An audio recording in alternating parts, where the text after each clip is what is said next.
दोस्तों, मैं प्रिया शर्मा पंखुड़ी आप सभी का स्वागत करती हूँ मेरे चैनल पर। दोस्तों, आज मैं आप सभी के सामने अपना पहला उपन्यास लेकर आई हूँ, मिलन। उम्मीद करती हूँ आप मेरे इस उपन्यास को ढेर सारा प्यार देंगे। चलिए शुरू करते हैं। भाग 1। इन दिनों दिल्ली शहर में प्रदूषण का कहर आसमान चढ़ रहा है। जितनी ऊंचाई इमारतों की दिनों दिन बढ़ रही है, उससे कई गुना प्रदूषण, कभी कभी तो सूरज के दर्शन भी दुर्लभ हो रहे हैं। अक्टूबर नवंबर के महीने में शुद्ध कोहरे की जगह ये जहरीला धुआं गला घोंटने में कोई कसर नहीं छोड़ रहा है। लेकिन ज़िंदगी भी उतनी ही गति से दौड़ रही है। सही भी तो है, घर बैठने से थोड़ी ना काम चलने वाला है। हमारे दीनू काका को ही देख लो। सुबह 6 बजे उनकी चाय की दुकान से अदरक वाली चाय की महक सबको खींच ही लेती है। काका बड़े प्यार से मुस्कान के साथ सबको चाय पिलाते हैं। 20 सालों से है उनकी ये दुकान, और महक भी, जी हाँ, चाय की महक। काका की दुकान के पहले ग्राहक हमारे मेहता साहब होते हैं। एक हाथ में न्यूज़पेपर और कंधे पे बैग लटकाए बड़े उतावले वे रोज़ काका के पास आते ही कहते हैं, काका गर्मा गर्म। काका का जवाब होता है, लाया साहब जी। मेहता जी घर से न्यूज़पेपर लेकर चलते हैं और काका की चाय के साथ उसका आनंद लेते हैं। वहीं रोज़ उनके घर पर उनके सुपुत्र अर्जुन उसी अखबार को लेकर घर को थोड़ी देर सिर पे चढ़ा लेते हैं और फिर वापस रख भी देते हैं।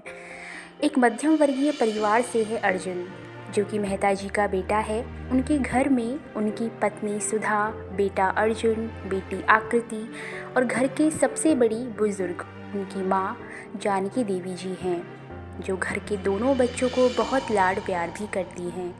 अर्जुन को सब प्यार से अज्जू और आकृति को अक्कू बुलाते हैं। आकृति सबसे छोटी है और लाडली भी। उसने अभी कॉलेज में दाखिला लिया है। साइंस सब्जेक्ट से है अक्कू। और अर्जुन, जो पढ़ाई में बहुत अच्छा है लेकिन उसकी रुचि आर्ट में है, उसका अंतिम साल है कॉलेज में। मेहता जी यानी श्रीमान दिवाकर मेहता जी एक विज्ञापन कंपनी में असिस्टेंट मैनेजर हैं। अर्जुन से उन्हें बहुत उम्मीदें हैं, जैसे कि हर परिवार को अपने बेटे से होती है। मेहता जी की चाय खत्म होने के साथ ही बस का हॉर्न सुनाई पड़ता है और वे अपना अखबार लेकर बस में चढ़ जाते हैं। यही उनकी दिनचर्या है। काका अपने बाकी ग्राहकों को संभालते हैं। इधर जेडी भवन में चौंक गए ना? अरे हाँ, जानकी देवी भवन में अर्जुन जी कॉलेज के लिए तैयार हो रहे हैं और आकृति भी। आकृति और अर्जुन दोनों साथ में कॉलेज के लिए निकलते हैं। अर्जुन आकृति को छोड़ते हुए अपने कॉलेज जाता है। अक्कू को छोड़ने के बाद अर्जुन अपनी बाइक को हवा में उड़ाता हुआ ले जाता है, जो कि आज के नौजवानों की सबसे बड़ी कमी है, क्योंकि हाथ से कभी नॉक करके नहीं आते। आज भी अर्जुन तेज गति से जा रहा था। अचानक एक स्कूटी उसकी बाइक को ओवरटेक करने में स्लिप हो जाती है और अर्जुन बाइक के साथ ही गिर जाता है। उसे हाथ पैरों में चोट आती है। उसकी कोहनी से खून बहने लगता है। वो खुद को जैसे तैसे संभालता हुआ उठने की कोशिश करता है। इतने में वहाँ एक बड़ी भीड़ इकट्ठी हो जाती है। वो अपनी जेब से मोबाइल निकालता है। इतने में उसे ध्यान आता है कि वो स्कूटी किसकी थी, और वहाँ जमा भीड़ को देखकर वो दौड़ कर वहाँ जाता है और देखता है कि एक लड़की रोड पर उल्टे बल पड़ी है। उसका पूरा सामान बिखरा हुआ है। वो थोड़ा और नज़दीक जाकर देखता है कि वो बेहोश है। उसके सिर से खून भी बह रहा है। वो थोड़ा डर जाता है। वहीं उसके कानों में लोगों की आवाज़ें गूंज रही होती है, आजकल के लड़कों को बाइक पकड़ा दो बस, फिर कुछ नहीं दिखता इनको। बेचारी लड़की पता नहीं जिंदा है या। इतने में अर्जुन जोर से चीखता है, चुप रहो सब लोग, कुछ कर नहीं सकते तो भीड़ तो जमा मत करो। वो अपना फ़ोन निकाल कर एम्बुलेंस को सूचित करता है और फिर उस लड़की के सामान में देखता है कि उसका फ़ोन वहीं पास में पड़ा है। वो उसे उठाता है और देखता है कि फ़ोन लॉक है। वहीं एक डायरी भी होती है। उसे खोलता है। उसमें एक नाम लिखा होता है, मीरा खत्री। उसी के नीचे एक नंबर है जिसे अर्जुन डायल करता है। कुछ ही देर में सामने से आवाज़ आती है, हेलो, कौन? जी वो मीरा। अर्जुन कहता है, मीरा? क्या हुआ मीरा को?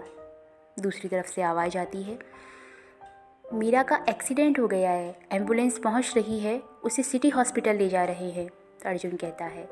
दूसरी तरफ से आवाज़ बंद हो जाती है। अर्जुन हेलो हेलो कहते हुए फ़ोन रख देता है।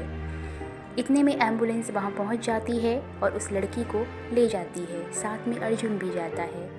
मीरा के घर में फ़ोन उसकी माँ रिसीव करती है, जो कि बहुत टेंशन में आ जाती है और ज़ोर से चीखती है, गाड़ी निकालो, हमें हॉस्पिटल जाना है।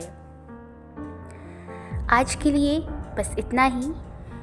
देखते हैं आगे क्या होता है पार्ट 2 में। सुनने के लिए बहुत धन्यवाद।